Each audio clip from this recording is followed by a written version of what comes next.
Hello guys, how's it going? I consider everything is going on magnificent and आज हम सीखेंगे part of speech जो कि बहुत ही इम्पोर्टेंट पार्ट होता है if you want to become a good speaker in English language. ठीक है। एंड कई सारे लोग ऐसे होते हैं जिन्हें पार्ट ऑफ स्पीच में बहुत ज़्यादा कन्फ्यूजन रहती है बट आज आपके सभी कन्फ्यूजन दूर हो जाएंगे। ठीक है। So let's get started.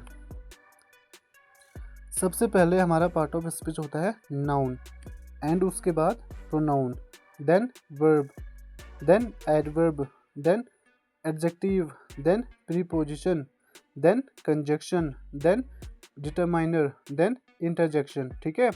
अब इन्हें वन बाय वन हम समझते हैं एंड विद एग्जांपल। ठीक है।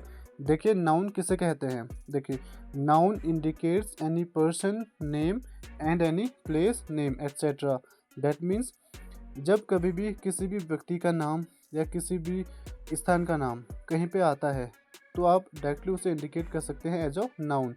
फॉर द एग्जांपल देखिए आराध्या नाउन है, इंडिया नाउन है, city, bus, car, river etcetera ये सभी क्या है नाउन। ठीक है। डन हो गया। नेक्स्ट देखिए प्रोनाउन। प्रोनाउन किसे कहते हैं। देखिए pronoun is used for replacing of noun. It means जब कभी भी नाउन की जगह पे हम जिस किसी शब्द को भी यूज़ करते हैं, जिससे भी हम रिप्लेस करते हैं नाउन को, वो सभी क्या होते हैं प्रोनाउन। ठीक है। एग्जाम्पल देखिए she, he, you, they, it, we, okay, many more. इसी तरह के कई सारे प्रोनाउन और भी होते हैं। ठीक है।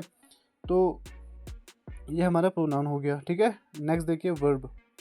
वर्ब किसे कहते हैं। देखिए verb indicates action in the sentence but sometimes helping verb is also called verb।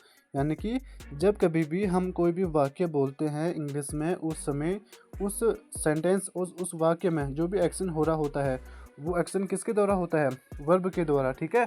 तो उसे हम वर्ब कहते हैं। बट कभी कभी जो हेल्पिंग वर्ब होती हैं जैसे इज़, एम, आर ये सभी भी वर्ब के रूप में पार्ट ऑफ स्पीच के अंतर्गत आती हैं। ठीक है। फॉर एग्जांपल देखिए गो, डांस, रन, स्पीक ये सभी क्या है वर्ब है। ठीक है। एंड टू बी देखिए जैसे कि मैंने आपको बता रखा था am, are, is, was, were, had ये सभी क्या है हेल्पिंग वर्ब। ठीक है।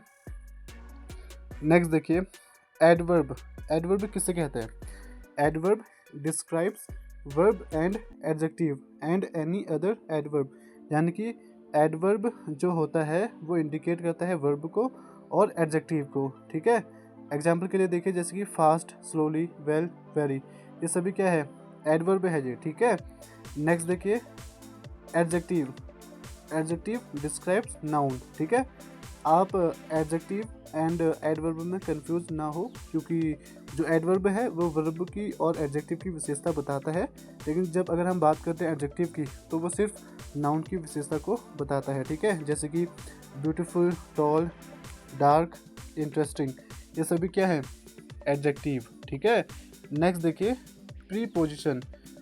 Preposition shows relationship between sentences. यानी कि जब कभी भी दो वाक्यों के बीच में कोई संबंध अगर हमें कोई शब्द बताता है तो वो प्रीपोजिशन कहलाता है। जैसे कि to, on, in, at, after ये सभी क्या है preposition.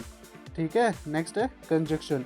Conjunction is a joining word, it joins sentences. यानी कि जब कभी भी दो सेंटेंस आपस में जुड़ते हैं और उन्हें जोड़ने का काम जो करता है वह शब्द कंजक्शन कहलाता है। जैसे कि बट, एंड, व्हेन ये सभी क्या है कंजक्शंस। राइट। नेक्स्ट देखिए डिटरमाइनर। ये क्या है this is a limiting word, it tells the demarcation. यानी कि डिटर्मिनेशन वे शब्द होते हैं जो किसी चीज़ की एक निश्चित सीमा को बताते हैं। यानी कि वो सीमित कोई चीज़ अगर है उसे बताते हैं। ठीक है। एक सीमा बताते हैं किसी भी चीज़ की। जैसे कि सम, मैनी, मच, लेस ये सारे क्या है डिटरमाइनर। ठीक है।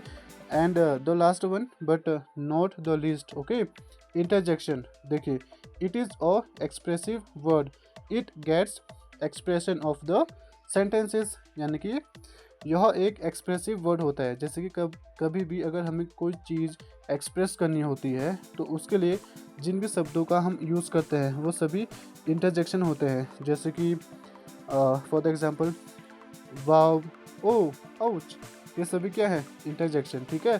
So guys, this is adequate for today and thank you so much for watching this video, and I'll bring again a new video for you where we will learn something new. So thank you so much.